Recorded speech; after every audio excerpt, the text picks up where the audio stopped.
Olá pessoal, tudo bem? Aqui é o professor Hugo. Nossa videoaula da hoje é para falar para vocês sobre espelhos esféricos. Primeiramente, o que é um espelho esférico?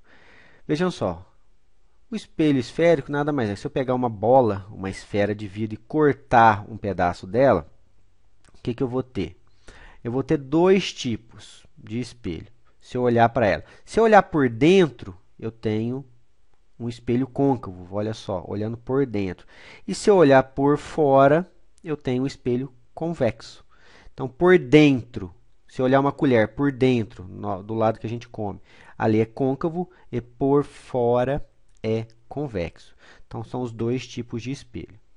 E assim, sobre os espelhos esféricos, a gente precisa saber alguns elementos importantes, tanto para o côncavo quanto para o convexo. O côncavo, vejam só, o V é o vértice do espelho, é onde ele está passando. Vejam só.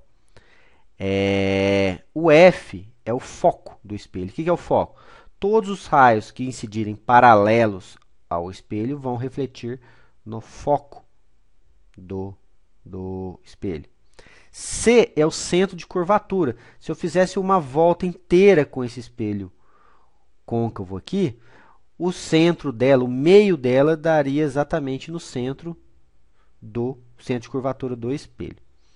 O mesmo vale para o espelho convexo, só que o espelho convexo, estou olhando aqui do lado esquerdo, o foco é do outro lado, como se fosse um foco virtual, e o centro também é o centro virtual, certo? CV é o raio de curvatura, como eu disse, eu vou fazer um círculo nele, e aqui é bem o centro. Então, de C até V é o raio de curvatura, e de F até V é a distância focal, certo? São elementos importantes na análise dos espelhos esféricos.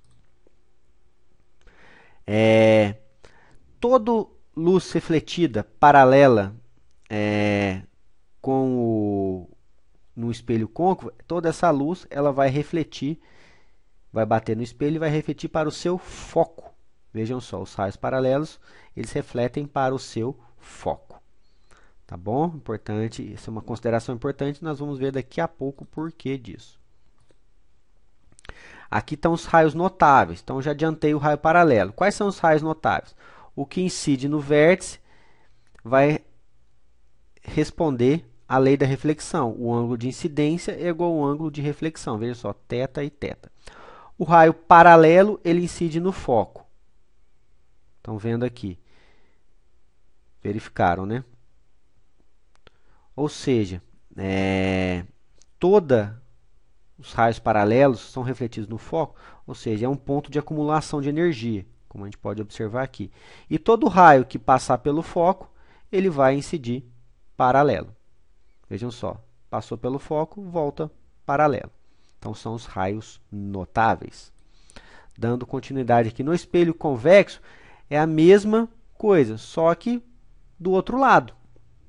Vejam só, o raio paralelo aqui incide no foco. O raio que passar, que for mirado lá no centro, ele vai refletir formando o mesmo ângulo. O raio que for no foco, passar pelo foco, vai refletir paralelo. Então, as mesmas considerações valem para os dois, para o côncavo e para o convexo. Construção da imagem. Então, a gente tem algumas possibilidades. Então, a primeira, objeto além do centro de curvatura. Então, vai formar que tipo de imagem? Vai formar uma imagem real, que ela está do mesmo lado do objeto, que ela pode ser reproduzida, ela pode ser vista se eu colocar um anteparo aqui, invertida de cabeça para baixo e menor. Como é que eu fiz essa imagem? É só passar um raio paralelo, que vai refletir no foco, e passar um raio no foco, que vai refletir paralelo, onde eles se encontrarem, é de onde saiu lá do comecinho do objeto. Ok? Se o objeto estiver exatamente no centro de curvatura, a imagem real também, invertida e do mesmo tamanho do objeto. Observem aqui. Qual a outra possibilidade? O objeto entre o centro e o foco no espelho côncavo. Vai formar o quê? Uma imagem invertida, real, só que maior do que o objeto. É o ampliar o objeto. Se eu colocar o objeto exatamente no foco, não há formação de imagem, a imagem não existe. E se eu colocar o objeto muito próximo entre o foco e o vértice, é a única possibilidade no espelho côncavo que eu vou formar uma imagem virtual, direita, ou seja, não está invertida, e maior que o objeto. Então, essas são as considerações para o espelho côncavo. Já no espelho convexo, é um único tipo de imagem, qualquer que seja a posição. Eu vou formar uma imagem virtual, direita e menor do que o objeto, ou seja, eu reduzo o tamanho do objeto. Esse espelho forma apenas um tipo de imagem, independente da posição do objeto. No convexo é mais fácil de analisar, né, pessoal?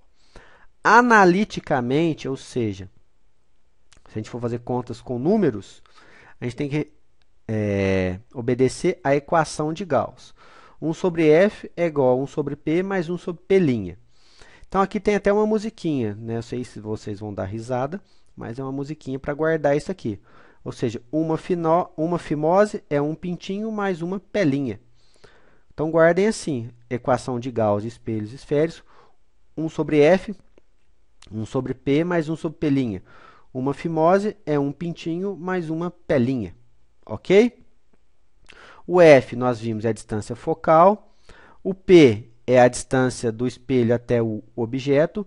E o P' é a distância do objeto, é a distância da imagem até o vértice do espelho. Tá ok? Então, guardem isso. No espelho convexo, o que vocês têm que observar é o seguinte. No côncavo, como a gente viu aqui, o P, distância focal, o P e o P' são todos positivos, porque são imagens reais, salvo aquela opção que ele estiver muito próximo aqui. No convexo, tanto a distância focal quanto a imagem vão ter valores negativos. Então, tem que observar isso, né? Ver que tipo de espelho. Olha só a observação. Nos espelhos convexos, o raio de curvatura, a distância focal e a abscissa da imagem são negativos. Tá bom? Muita atenção nisso. E ampliação, pessoal? Ampliação é o que ampliou, né? Vejam só, o tamanho da imagem dividido pelo tamanho do objeto, ou a distância da imagem dividido pela distância do objeto, também pode ser calculada. Tá bom? Então, muita atenção na hora de calcular isso, para verificar, né, se ampliou ou se reduziu. Tá bom? É só ter atenção. Então é isso, pessoal. Muito obrigado e até a próxima aula.